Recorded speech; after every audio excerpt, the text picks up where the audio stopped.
Coucou tout le monde, j'espère que vous allez toutes et tous bien. Je suis ravie de vous retrouver pour le message du jour. Ce sera un message pour le jeudi 2 décembre. N'oubliez pas qu'il s'agit d'une guidance générale. Prenez uniquement les messages qui correspondent à ce que vous vivez. Prenez uniquement les messages qui vous parlent. Prenez uniquement les messages qui résonnent en vous. D'accord? Pour une guidance personnalisée, vous trouverez les informations nécessaires pour me contacter dans la barre d'informations qui se trouve sous la vidéo. Alors, comme d'habitude, 3 choix. Donc, choix numéro 1, c'est la sodalite. Choix numéro 2, c'est le cristal de roche. Et choix numéro 3, c'est le quartz rose. Nous travaillerons aujourd'hui avec les cartes oracles de la sagesse d'Avalon. Et j'irai vous lire le message de la carte qui se trouve dans le livret. N'hésitez pas à mettre la vidéo sur pause si vous avez besoin d'un temps supplémentaire pour pouvoir vous concentrer et faire votre choix. Et nous allons aller voir tout de suite quels sont les messages pour le choix numéro 1. Ici, quelle est la carte? C'est la carte de la mort. Donc, on va aller voir le message. Bon, la mort parle souvent de la fin d'un cycle et de renaissance également. Donc, ici, c'est la carte numéro 46. Donc, quelque chose doit prendre fin dans votre vie pour mieux renaître, en fait. Donc, le message de la mort, de la carte la mort, on vous dit: ce jalon annonce une transformation, un changement complet d'attitude, la mort de l'ancien. Peu importe son visage, la mort est un passage obligé. Gardez toujours à l'esprit l'image du phénix qui renaît de ses cendres, qui prend son envol et se renouvelle plus vivant que jamais. Donc ici, on annonce vraiment la fin de quelque chose, la fin d'un cycle, la fin d'une relation, la fin peut-être d'un travail aussi, mais c'est pour vous permettre de vous diriger vers quelque chose qui va vous convenir mieux. Peut-être la rencontre d'un nouveau partenaire, le fait de trouver un nouveau job, ou peut-être de faire une formation pour une reconversion. En tout cas, ici, on parle d'aller vers quelque chose qui vous correspondra mieux, qui vous permettra de renaître de vos cendres, qui vous permettra de mieux vous épanouir. En tout cas, on parle d'amélioration. C'est vraiment vivre la fin de quelque chose pour vivre le meilleur, en fait, par la suite. La mort est l'hiver de toute chose. Elle fait partie du cycle de la vie. Lorsque vous rencontrez ce jalon sur votre chemin, c'est pour vous rappeler qu'il y a une saison pour chaque chose. Soyez courageux et courageuse. En vous abandonnant à la mort, vous connaîtrez un extraordinaire renouveau. Réjouissez-vous, car ce qui meurt nourrit et fortifie ce qui émerge. Toute fin porte en elle le germe du recommencement. Oui, toute fin annonce le début de quelque chose. Toute fin annonce la naissance d'un renouveau. Donc ici, réjouissez-vous si c'est ce que vous attendiez, la fin de quelque chose pour mieux renaître, pour mieux vous reconstruire, pour mieux avancer sur votre chemin. Ici, quel est votre message? S'aimer et s'accepter pleinement jour après jour, quel est votre conseil? J'ai confiance en moi pour vivre les changements comme une nouvelle aventure. Donc ici, oui, on vous parle avec la mort, c'est des changements, c'est une nouvelle aventure qui va arriver vers vous. Donc ici, oui, on vous demande d'avoir confiance et vous allez avoir confiance en vous justement pour aller vers de nouvelles aventures. Le monde est en perpétuel mouvement. Tout bouge, tout change. À chaque instant, la vie me donne la possibilité de réécrire mon histoire. Pourquoi continuer à faire comme si ma vie ne m'appartenait pas? Oui, pourquoi continuer à faire comme si votre vie ne vous appartenait pas? Votre vie vous appartient, quoi qu'on essaie de vous faire penser, surtout à l'époque actuelle, votre vie vous appartient. Ici, il faut vraiment prendre conscience de cela. Si vous n'avez plus envie de faire le travail que vous avez envie, que vous faites à l'heure actuelle, donc assurez vos arrières quand même, ne démissionnez pas comme ça, mais voyez quelles sont les possibilités, peut-être pour effectuer une formation, par rapport à une reconversion professionnelle, qu'est-ce que vous avez envie de faire? Il faut vous poser les bonnes questions. D'accord? Peut-être que c'est par rapport aussi à une relation sentimentale, vous ne vous sentez plus bien dans votre relation sentimentale, vous voyez pourquoi? Et qu'est-ce que vous pouvez apporter pour changer les choses, pour apporter un renouveau? Est-ce qu'il y a un renouveau possible avec cette personne également? Donc ici, on vous dit oui, vivez les changements comme une nouvelle aventure. Posez-vous les bonnes questions justement pour vivre ces changements de la meilleure façon possible. Voilà pour vous qui avez fait le choix numéro 1. J'espère que ça vous parlera. J'espère que ça vous aidera. J'espère que ça vous éclairera. J'espère surtout que ça va vous inspirer pour la suite de votre jeudi et des jours qui vont suivre, bien évidemment. N'hésitez pas à liker, à partager et à vous abonner à la chaîne si ce n'est pas encore fait. Je vous souhaite un très joli jeudi. Prenez soin de vous. Je vous embrasse et je vous dis à une prochaine vidéo. Bye bye. À nous, choix numéro 2 avec le cristal de roche. Quelle est votre carte? Ici, on vous parle de l'aigle et on vous parle d'esprit, d'intégrité, de connexion au royaume des anges. Donc ici, vous êtes connecté au royaume des anges, vous êtes connecté aussi à tout ce qui est ce qu'on appelle l'au-delà ici. Donc ici, oui, il y a vraiment une connexion. Vous devez pouvoir recevoir des messages. Peut-être que vous avez des synchronicités qui se passent dans votre vie. Donc ici, observez bien ce qui peut se passer et les messages que vous pouvez recevoir. Donc c'est la carte numéro 9. C'est plus facile quand elles sont numérotées pour les trouver. Alors ici, quel est votre message avec l'aigle?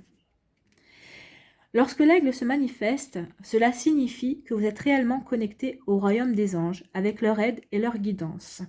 Vous pouvez vous élever au-dessus de la vie pour en avoir une image à vol d'oiseau. Donc ici, on vous dit que si vous avez besoin de compréhension, si vous avez besoin de regarder les choses sous un angle différent, faites appel à vos anges, faites appel au royaume des anges, à vos guides aussi. Ils vous aideront justement à pouvoir vous élever au-dessus peut-être des premières impressions, au-dessus de peut-être de la première vision qu'on peut avoir des choses. Ça vous permettra de regarder, de prendre du recul et de regarder les choses sous un angle différent. Donc ici, vous pouvez leur demander de l'aide justement sur le fait de ne pas vous fier à la première impression en fait et de voir au-delà au-delà de l'image, au-delà du son également, au-delà de ce qu'on veut bien vous faire croire. L'aigle vous aide à prendre des décisions fondées sur cette perspective élargie avec intégrité. Oui, donc on vous dit ici que ce que vous allez pouvoir percevoir sera comment dirais-je, vous aurez plus de possibilités de prendre des décisions justement parce que ce que vous allez pouvoir voir au-delà du voile, au-delà des apparences, va vous permettre de faire un choix en conscience aussi, de faire un choix de manière plus intègre envers vous-même et envers vos propres valeurs aussi. Donc vous voyez comment ça peut vous parler. Lorsque vous priez vos anges, ils répondent toujours car ils attendent patiemment que vous fassiez appel à eux. Les anges se tiennent à vos côtés dans l'espoir d'aider l'humanité à trouver la paix et à créer l'abondance et la prospérité. Oui, n'hésitez pas à demander de l'aide à vos anges, ils ne demandent que ça. Ils n'ont qu'une seule envie, c'est de nous aider en fait. Donc ici, demandez à vos anges un signe, une direction, peut-être de vous aider à faire un choix aussi, de vous donner des mots-clés justement pour vous aider peut-être à prendre une décision, de vous... vous allez leur dire, alors, est-ce que je veux prendre cette décision-là? Montrez-moi, je ne sais pas moi, un trèfle à 4 feuilles ou montrez-moi quelqu'un qui porte une casquette rose dans la rue si je suis sur la bonne voie. Vous voyez, vous pouvez leur demander des choses comme ça et si vous voyez le lendemain ou dans 2 jours après quelqu'un qui a une casquette rose ou même si c'est pas forcément une personne, mais sur une image, quelqu'un qui porte une casquette rose ou dans un dessin animé ou dans un film, et ben vous aurez eu votre réponse. Ils vous répondront que oui, vous êtes sur la bonne route, vous êtes sur le bon chemin. Donc n'hésitez pas à leur demander des informations et des comment ça s'appelle, des conseils, voilà. Donc ils sauront toujours vous répondre. À vous de voir et de voir les réponses. L'aigle est là également pour vous rappeler qu'en vous élevant au-dessus des contingences de la vie, vous apercevrez la situation dans son ensemble et serez moins tourmenté par les menus tracas. Le monde spirituel est le vrai monde. La vie physique n'est qu'une illusion. Oui, il ne faut pas oublier que ce qu'on vit ici, c'est dans le matériel, c'est une illusion en fait. Donc ici, oui, demandez à vos anges, ils vous aideront justement à apprendre à regarder les choses sous un angle différent. Prenez du recul. Lorsque l'aigle se présente, c'est aussi un signe qu'il faut prier. Le moment est venu de prendre consciemment contact avec le divin, avec le divin, la source, les anges, les guides. Vous voyez comment ça peut vous parler. N'oubliez pas que vous serez toujours protégé et éclairé par le divin si vous suivez la guidance de l'esprit qui se manifeste sous forme de l'aigle. Donc ici, peut-être que cette semaine, ou en tout cas ce jeudi, ou les jours qui vont suivre, vous allez peut-être voir l'image d'un aigle. Donc ici, oui, c'est pour vous guider également, pour vous dire que vous êtes reliés au monde des anges. Donc n'hésitez pas à leur faire une demande. Voilà pour vous qui avez fait le choix numéro 2. Allez, on va aller voir votre conseil avec s'aimer et s'accepter pleinement jour après jour. Quel est votre message? Quel est votre conseil? Je n'ai plus peur de laisser briller ma lumière intérieure. Non, c'est ce qu'on vous dit. N'ayez pas peur de laisser briller votre lumière intérieure. Vous êtes connecté, vous avez une connexion avec le royaume des anges, vous avez une connexion avec l'au-delà. Donc autant en profiter et autant leur demander des conseils, la protection, leur demander aussi des signes justement pour vous aider à faire des choix et à avancer du mieux que vous pouvez dans votre vie. Donc, je n'ai plus peur de laisser briller ma lumière intérieure. Lorsque je rayonne, c'est la vie tout entière qui m'ouvre les bras. Cette lumière, il est temps de la libérer, de la laisser s'exprimer, pour inspirer les autres à en faire de même. Donc ici, on vous dit oui, on vous dit de rayonner en fait. Hein. Et en rayonnant, bah, vous allez être un exemple pour les autres. Ils vont avoir envie de suivre votre exemple. Donc ici, un rayon plus deux rayons, bah, ça va faire un soleil entier. Donc vous allez pouvoir illuminer d'autres personnes. Donc ici, on vous dit qu'il est vraiment temps de libérer cette énergie et cette lumière que vous avez en vous pour pouvoir rallier d'autres personnes sur le chemin que vous avez décidé de mener, en tout cas, peut-être sur votre vérité, ou en tout cas vers des énergies positives qui vous font vibrer, qui vous font avancer également. Donc, vous voyez comment ça peut vous parler, vous voyez comment ça peut résonner en vous, vous voyez comment ça peut vous éclairer, vous voyez surtout comment ça peut vous inspirer pour la suite de votre jeudi et des jours qui vont suivre, bien évidemment. N'hésitez pas à liker, à partager et à vous abonner à la chaîne si ce n'est pas encore fait. Je vous souhaite un très joli jeudi. Prenez soin de vous, je vous embrasse et je vous dis à une prochaine vidéo. Bye bye. À nous, choix numéro 3. Ici, quel est votre message? C'est les contraintes. Donc ici, il peut y avoir des contraintes pour certaines personnes. Ou peut-être vous rencontrez des contraintes ou des contraintes vont se présenter à vous. Alors ici, on va aller voir le message. Que vous dit-on avec les contraintes? Ce jalon annonce des contraintes dans tous les domaines. Ah, vous habitez une prison érigée de vos propres mains, à moins que vous ne soyez à la merci de quelque chose qui est temporairement hors de votre portée. Oui, on pourrait dire ça, qu'à ce moment, à l'heure actuelle, nous sommes tous un petit peu contraints et contraintes temporairement à des choses sur lesquelles on essaye de lutter, mais pour lesquelles on n'a pas la main, n'arrive pas à se faire entendre, on va dire. Hein. C'est peut-être votre cas aussi dans votre vie. Peut-être qu'il y a des choses pour lesquelles vous avez envie d'avancer et vous n'arrivez pas à avancer comme vous le voulez pour diverses raisons. En tout cas, ici, on nous parle des contraintes. Donc, il y a des contraintes qui arrivent dans votre vie ou qui sont présentes dans votre vie, en dehors de celles que l'on connaît déjà. Quoi qu'il en soit, vous êtes incapable d'aller de l'avant pour l'instant. Soyez patient et patiente et avant longtemps, vous poserez le geste qu'il faut pour que les portes de votre prison s'ouvrent toutes grandes. Vous laissant... Donc ici, on vous dit d'être patient et patiente parce que les choses vont de nouveau s'ouvrir. Il y a des portes qui vont s'ouvrir de nouveau. Donc, il faut garder espoir. Ici, il va y avoir des choses qui vont se décanter, en fait. Hein. Donc, c'est pas possible. Donc ici, on vous dit, soyez patient et patiente. Et avant longtemps, vous poserez les gestes qu'il faut pour que les portes de votre prison s'ouvrent toutes grandes. Donc ici, on vous dit que si on se sent en prison ou si on a l'impression d'être en prison, on vous dit que les portes vont bientôt s'ouvrir. Il faut juste être patient et patiente. Ça peut résonner à ce qu'on vit actuellement aussi. Hein. Donc, les portes de votre prison s'ouvrent toutes grandes, vous laissant de nouveau poursuivre votre objectif ultime. Donc ici, on vous dit qu'il va y avoir des possibilités de reprendre vos actions, de reprendre votre chemin pour atteindre votre objectif.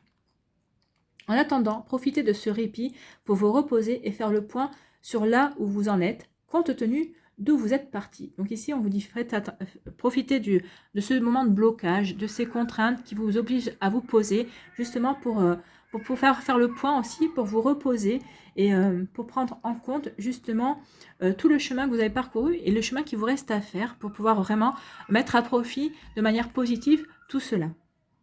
Demandez-vous comment vous en êtes arrivé là, ce qu'il vous reste encore à comprendre et ce qui n'est pas encore guéri. Oui, faites un petit tour d'introspection pour faire un point, juste un point, pour savoir où vous en êtes exactement dans votre vie, dans votre guérison, par rapport peut-être à des blessures sentimentales, peut-être par rapport aussi à des blessures au niveau professionnel également. Il est vraiment temps de faire un point. Lorsque vous obtiendrez des réponses, vous serez libéré de l'asservissement relié aux circonstances et au mental. Oui, quand vous aurez obtenu les réponses, quand vous aurez pris du recul, quand vous aurez lâché prise sur certaines choses, oui, vous vous rendrez compte qu'en fait, les peurs, les restrictions, peut-être aussi les rancunes sont liées au mental, justement, parce que comme on veut absolument obtenir quelque chose, le mental est là, oui, tu veux absolument obtenir ça, mais tu ne l'auras pas. Et en fait, il y a des contradictions qui se mettent toutes seules en route, et donc ça provoque des contraintes aussi, parce que du coup, on s'enferme dans un blocage. On a envie d'eux, mais notre mental nous dit qu'on n'y arrivera pas, ou qu'on n'a pas assez de ceci, ou on n'a pas assez de cela. Donc ici, on vous dit, le temps de clarifier tout ça, bah, profitez de ce temps de blocage justement pour clarifier tout ça et pour avoir les compréhensions nécessaires. Et c'est comme ça que vous allez pouvoir de nouveau partir en avant, vous allez pouvoir de nouveau avancer dans vos projets. Vous voyez comment ça peut vous parler, mais oui, il y a vraiment une notion ici de profiter des contraintes et du blocage pour savoir vraiment vers quoi on a envie de se diriger, vers quoi on a vraiment envie de se réaliser aussi. Allez, ici, quel est votre message? Quel est votre conseil pour s'aimer et s'accepter pleinement jour après jour? Je me libère du regard de l'autre pour reprendre mon identité. Oui, vous n'avez pas besoin de regarder, d'attendre les approbations des autres personnes pour vivre votre vie. Au contraire, vivez votre vie pour vous. Ne vous comparez pas aux autres. Ça ne sert à rien parce que vous êtes une personne unique et votre vie est unique également. Donc ici, oui, libérez-vous du regard, de l'opinion, du jugement, de la critique des autres. Vous n'en avez rien à faire pour mener à bien ce que vous avez à mener, pour réaliser des projets qui vous tiennent à cœur à vous. C'est votre vie, c'est pas la vie des autres. En jouant un rôle, je me perds. Est-ce vraiment ce que je veux? Je comprends que lorsque l'autre porte un jugement sur moi, il parle de lui-même. Oui, il faut vraiment que vous compreniez ça. À partir du moment où une personne porte un jugement sur vous, en fait, elle parle d'elle-même. Par exemple, vous allez dire, ben voilà, je veux réaliser tel projet ou j'ai envie d'aller dans cette direction, et la personne va vous dire, mais non, je vois pas pourquoi tu irais dans cette direction, tu n'es pas capable d'y aller. En fait, elle vous dit ça, mais parce qu'elle parle par rapport à elle-même. Elle ne se sent pas capable de suivre ce chemin et elle ne se sent pas capable justement de choisir cette route-là, alors que vous, c'est la direction que vous voulez prendre. Mais il faut bien, et là on vous dit vraiment de comprendre qu'en fait, bah, votre route et votre chemin sont propres à vous et à votre vie et à vos aspirations et à vos choix à vous, et ne concernent pas du tout la vie de l'autre personne. La vie de l'autre personne, elle a d'autres choses à faire. Et oui, quand elle vous dit non, mais c'est pas la bonne direction, tu vas te rétamer ou tu vas vers quelque chose qui va pas t'apporter d'épanouissement, mais en fait, c'est d'elle qu'elle parle. Elle, c'est pas un chemin qui va pouvoir l'épanouir, c'est pas quelque chose qui lui parle en fait. Hein. L'essentiel, c'est que quand vous choisissez quelque chose, quand vous voulez aller dans une direction et quand vous voulez réaliser un projet, quand vous avez des envies comme ça de vous réaliser, l'essentiel, c'est que ça vous parle à vous. Si ça ne parle pas au voisin, c'est normal parce que votre voisin n'est pas vous et vous n'êtes pas votre voisin. Donc ici, faites bien attention à ça. Quand une personne émet un jugement ou une critique sur vous, sur vos projets, il parle de lui-même. Il ne parle pas de vous. Donc ici, prenez bien la distance nécessaire par rapport à ça. D'accord? Et vous verrez que justement, ce sera beaucoup plus simple pour vous d'aller de l'avant et de vous réaliser dans ce qui vous plaît à vous. Voilà pour vous qui avez fait le choix numéro 3. J'espère que ça vous parlera, j'espère que ça vous aidera, j'espère que ça va vous éclairer, j'espère surtout que ça va vous inspirer pour la suite de votre jeudi et des jours qui vont suivre, bien évidemment. N'hésitez pas à liker, à partager et à vous abonner à la chaîne si ce n'est pas encore fait. Je vous souhaite un très joli jeudi. Prenez soin de vous, je vous embrasse et je vous dis à une prochaine vidéo. Bye bye.